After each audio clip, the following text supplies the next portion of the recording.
My dad gave my golden brother the family company that I built for years and left me with scraps.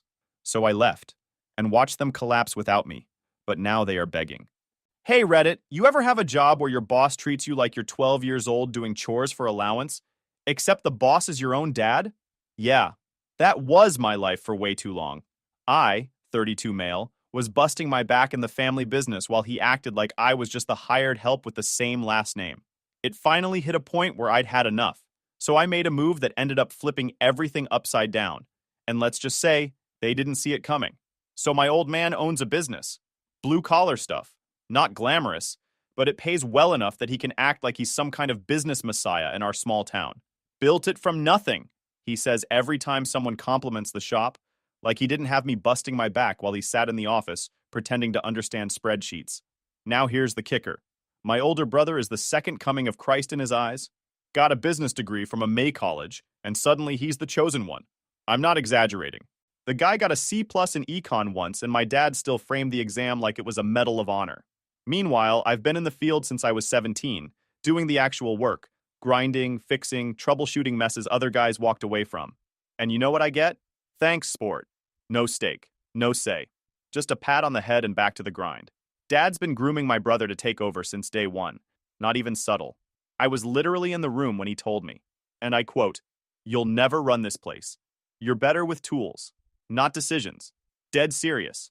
Like I'm a caveman with a hammer, and he's the only guy with enough brain cells to check email. It didn't even sting at that point. I just stared at him. Like, wow. At least pretend to respect me. I asked if there was any room for me in the business once he retires. You know, something. A percentage. A piece. I didn't even ask for half. Just something to show I mattered. And he gives me this smug little nod and goes, "You'll get something after I'm gone." What a guy. Basically told me to wait for him to die and maybe, he'll leave me a few scraps in the will. Gee, thanks, Pops. Can't wait to inherit a broken forklift and some rusty tools after you croak. My brother? Sat there in the meeting with his arms crossed, smirking like he just won the lottery. Didn't say a word. Didn't even pretend to back me up. Of course not. He's the golden child. Has been since birth. Got the bigger bedroom with his own TV, the newer bike every 2 years like clockwork, less chores, lighter punishments. You name it. Dude could sneeze and get praised for spreading innovation. I remember one time he accidentally left the garage open overnight and raccoons got into everything. My dad blamed me for not checking it behind him. Another time he crashed Dad's pickup truck into a tree in the driveway, and somehow I got yelled at for not warning him about the road being slippery. Like, what was I supposed to do? Salt the whole neighborhood? That kind of golden. Meanwhile, me?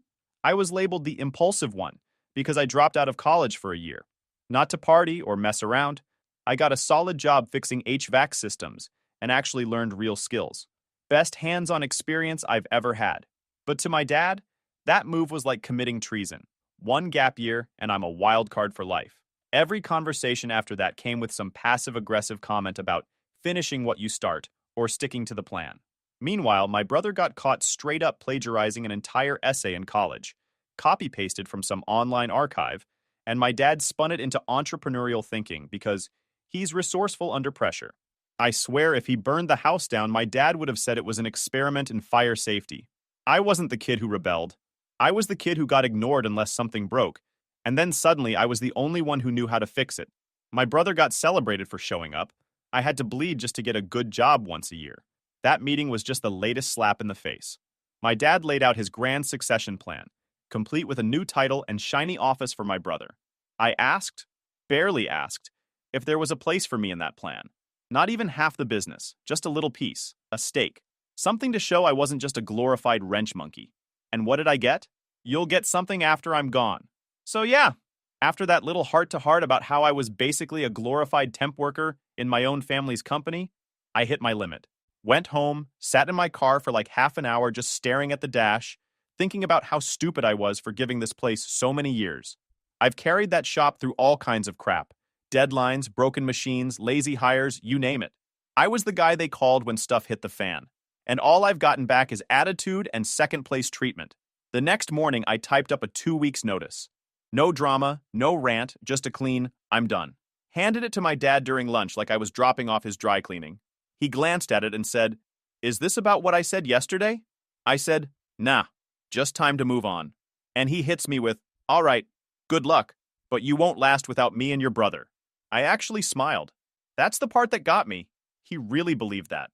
Like I was gonna crash and burn the second I didn't have him micromanaging my every move or my brother messing things up beside me. No, are you sure? No, let's talk this through. Find just a weird little ego trip and right back to chewing his sandwich. That told me everything I needed to know. I was never meant to be anything more than the backup wrench in the drawer. Pulled out when things got messy, ignored the rest of the time. But the fact that he thought I couldn't survive without them? Man, that was almost funnier than it was insulting. Anyways, I still showed up for work like normal, even though every second felt like a joke. My brother barely said 2 words to me all week, acted like I was invisible. I think he figured I'd come crawling back or something. Then a few days later, Jared, the guy who represents our biggest client, comes by asking if I can handle a project next week. I tell him, can't. I won't be here. He gives me this confused look and goes, wait, what? So I explain I'm leaving. Don't give details. Just say it's personal. I don't want to sound bitter, even though I was ready to scream into a pillow every night. He looks stunned. He's like, you're the only guy we ask for. Which, yeah, I knew that. They always requested me. Not my brother. Not the guy with the degree. Me. Because I actually got stuff done. He asked if I had another job lined up. I told him no, not yet. And it was true. I figured I'd freelance for a bit or just take a breather. Not a lot of companies need someone with my skill set, but I was willing to figure it out. And that should have been the end of it. Me quietly bowing out, finding something else, moving on. But turns out, someone else had bigger plans for me. The morning after, I walk into the shop and my dad's sitting at his desk like nothing happened. Doesn't even look up. I say morning, and he goes, you still coming in on time even after quitting? That's new. Yeah, real classy. Dude acts like I used to roll in 3 hours late, when I've been the one unlocking the damn place half the time because he couldn't get out of bed before 9. And yeah, I was still showing up. Not for him. Not for the paycheck, just because I wanted to walk out the right way. No loose ends.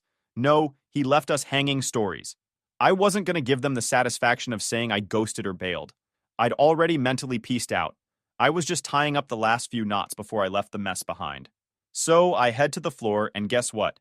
Half the morning crew is standing around because the delivery truck didn't get loaded last night. My brother was supposed to handle it since I'm stepping back. He didn't, and now the order's late and the client's already pissed. So who ends up jumping in to fix it? Yep, me. Again. And while I'm hauling pallets to save their rep from collapsing faster than Dad's hairline, guess who walks in holding a cold brew and acting like a manager? Let's make sure this doesn't happen again, my brother says. No, sorry. No, thanks for covering. Just that smug, I watched a TED Talk tone he uses when he's trying to sound like a leader. I stare at him. Yeah, maybe try loading it next time instead of delegating to the void. He blinks.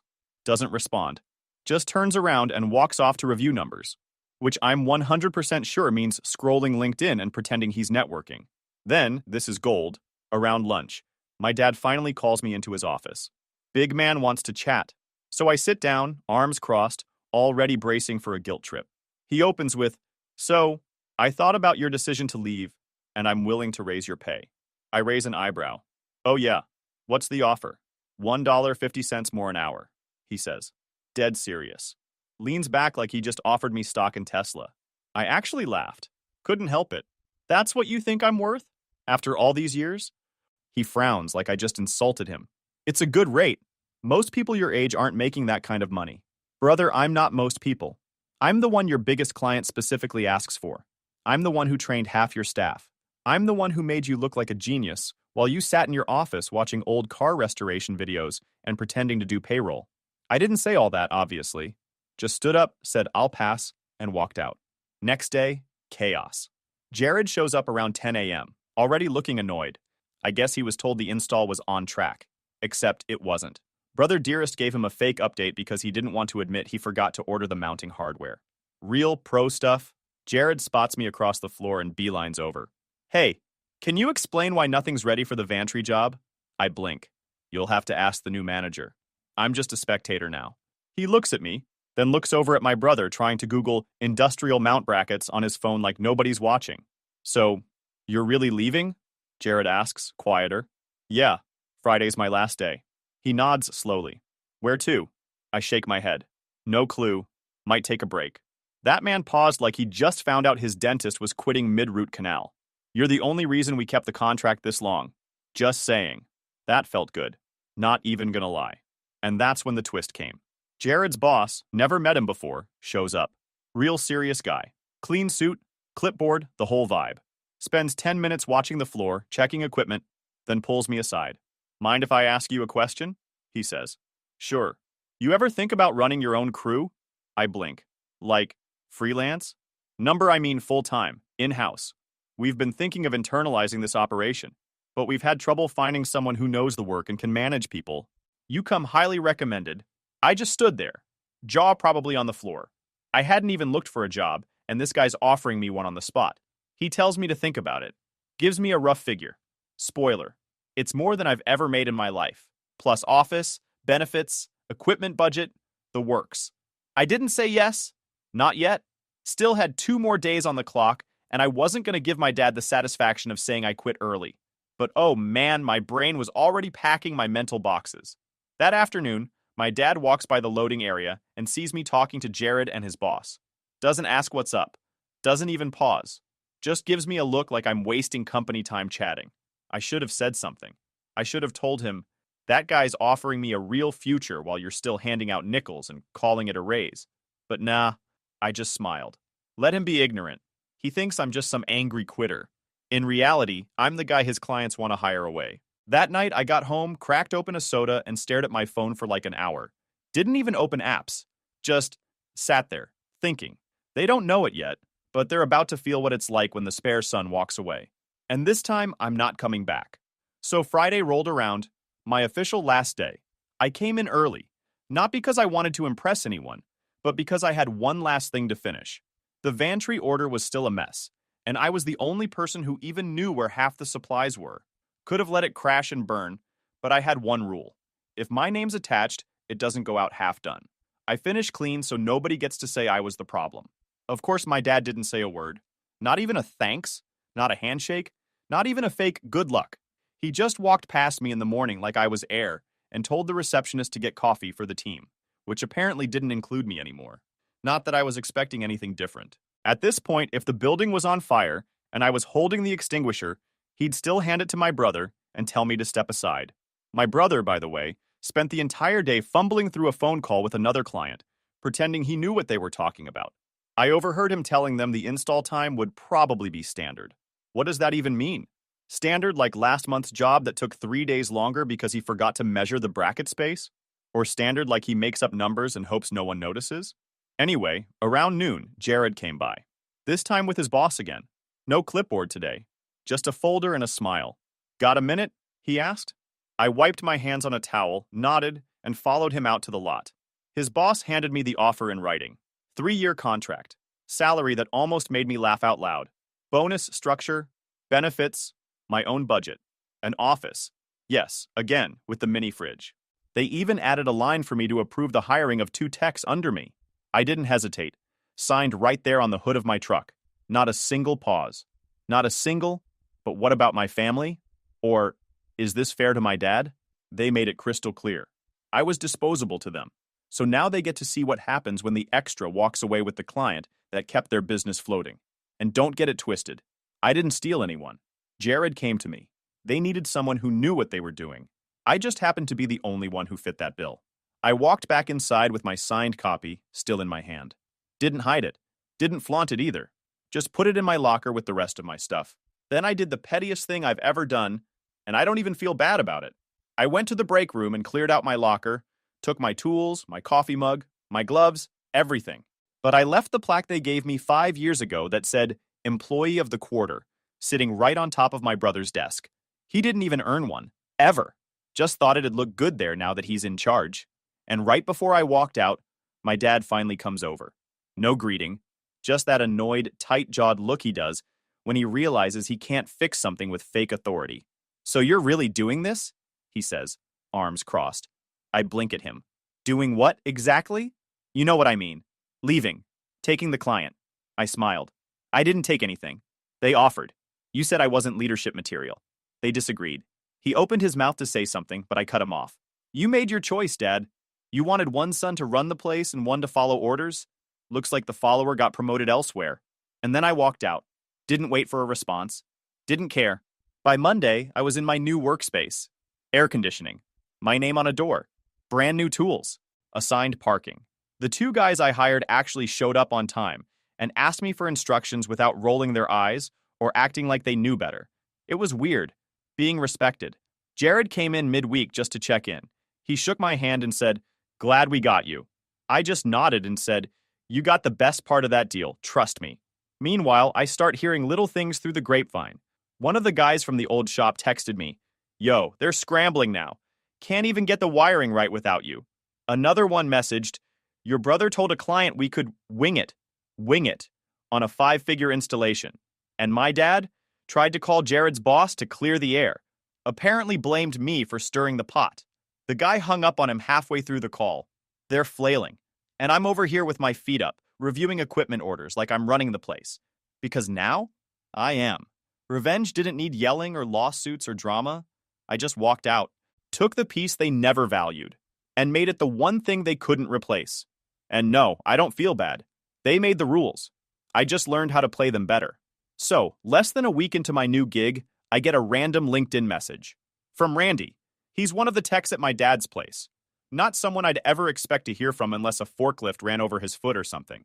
His message just says, "Bro, you would not believe what's happening over here." I reply with, "Try me." 10 minutes later, he sends a wall of texts. Turns out 2 more clients pulled out. Not because of me, don't get it twisted, but because the golden boy forgot to send a follow-up quote to one of them and completely misread the specs for another job. They showed up with the wrong equipment. The client literally threw them off the lot. Oh, and that late shipment from last week? The Vantry one I bailed them out on before I left? They delivered it without the bracket mounts because my brother assumed the client would already have those installed. Brother, it's your company's job to install them. That's the whole deal. They had to comp the job. Lost money. And apparently, that triggered one of their backup clients to start looking elsewhere, just in case. The best part? My dad tried to act like I sabotaged something, told the crew someone must have tampered with the order files before leaving. Real detective work, Sherlock. Nope. I didn't touch a thing. Your golden boy just doesn't know how to click a checklist. Meanwhile, at my new job, heaven. I'm not even exaggerating. My office chair leans back. The AC works. The coffee's free and doesn't taste like burnt tires. I got 2 guys under me, Sam and Hector, who actually listen, and one of them used to work in a competitor firm. We're flying through our first project so fast, the client bumped our deadline up, not back. They were that impressed. So while I'm out here racking up W's, my dad's business is bleeding out.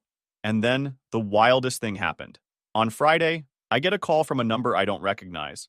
Normally, I don't answer unknowns, but I was between tasks and feeling spicy.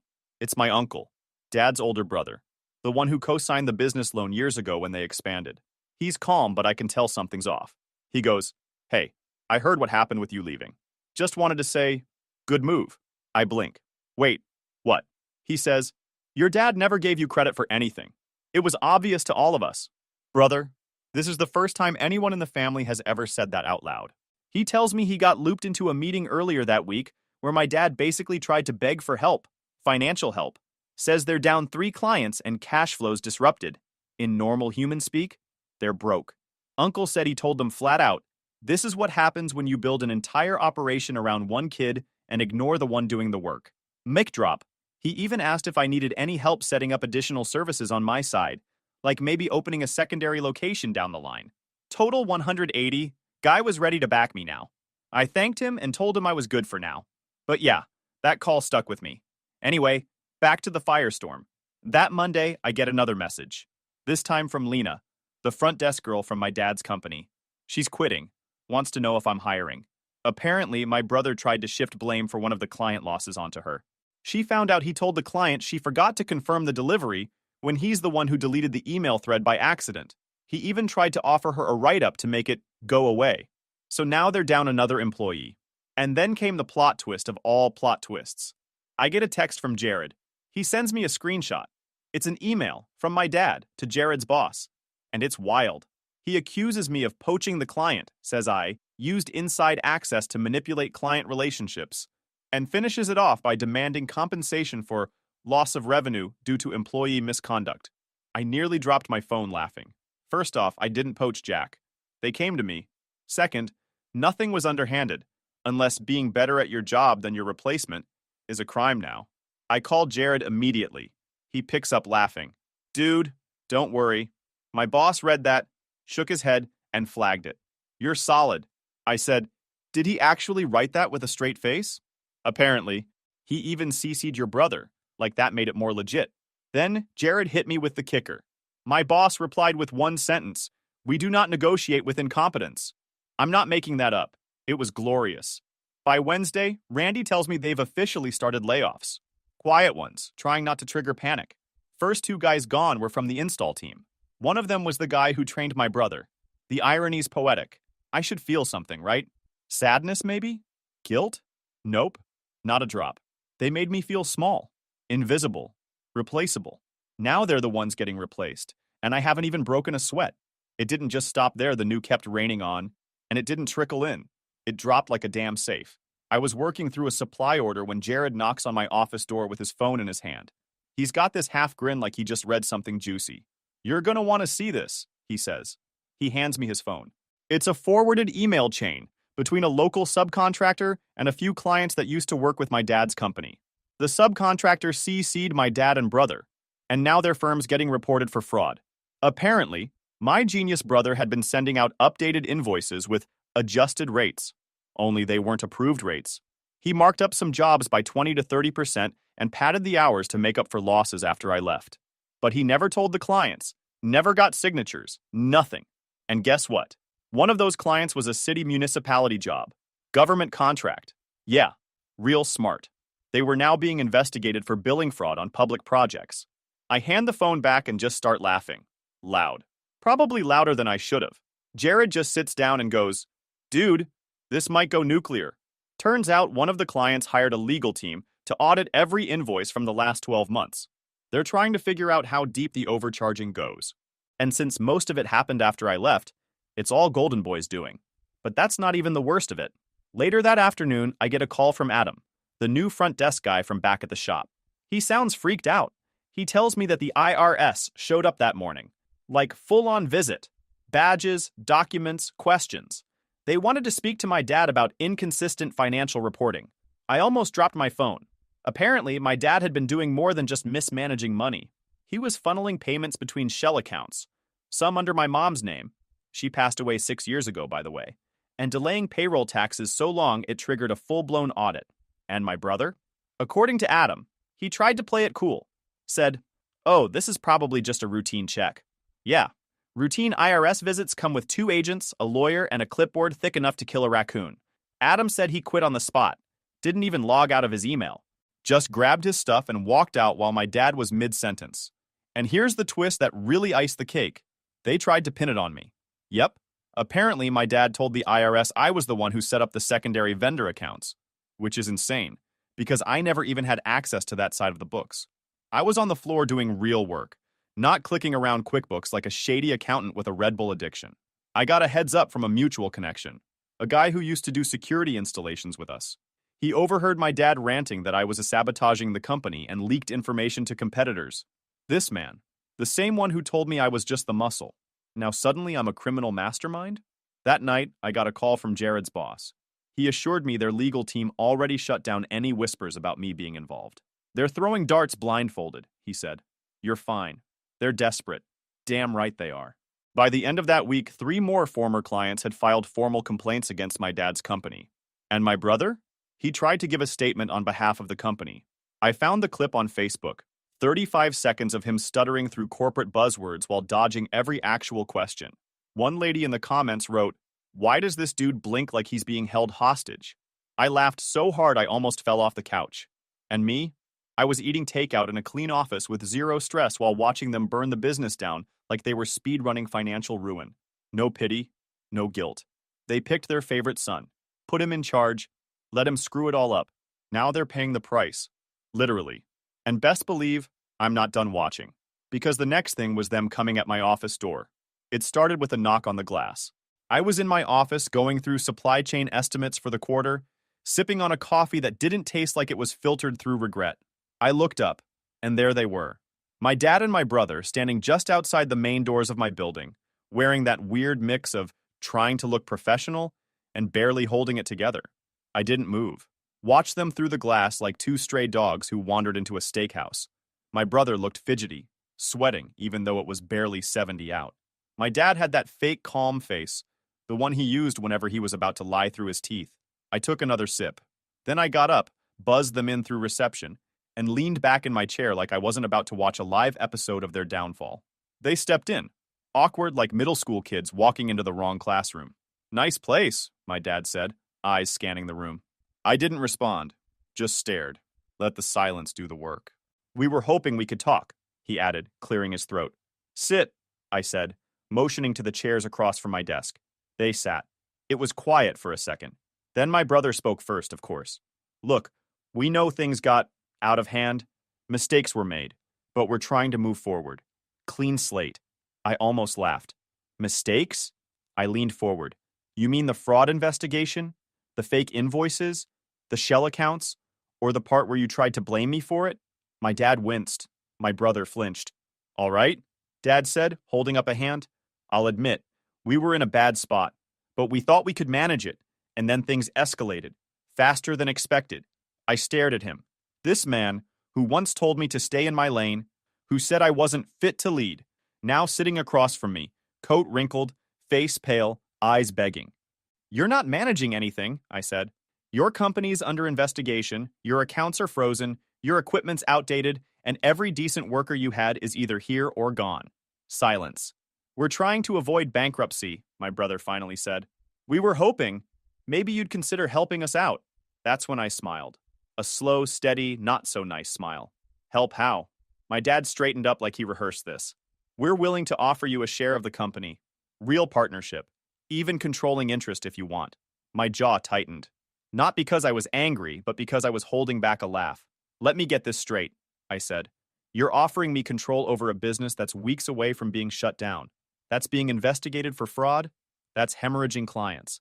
And now, after everything, you want to hand me the wheel and act like it's a gift?" My brother squirmed in his chair. "You're our only shot," he muttered.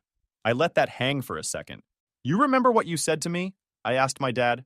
"When I asked for a stake in the company a year ago?" He looked down.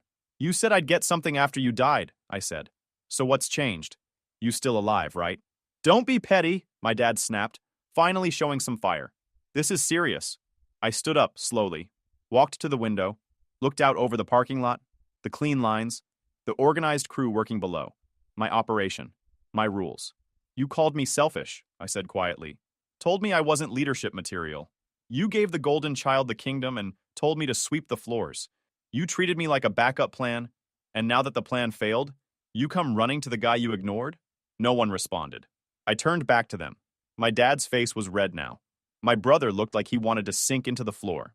"You two made this mess," I said. "And now you're asking the guy you discarded to fix it."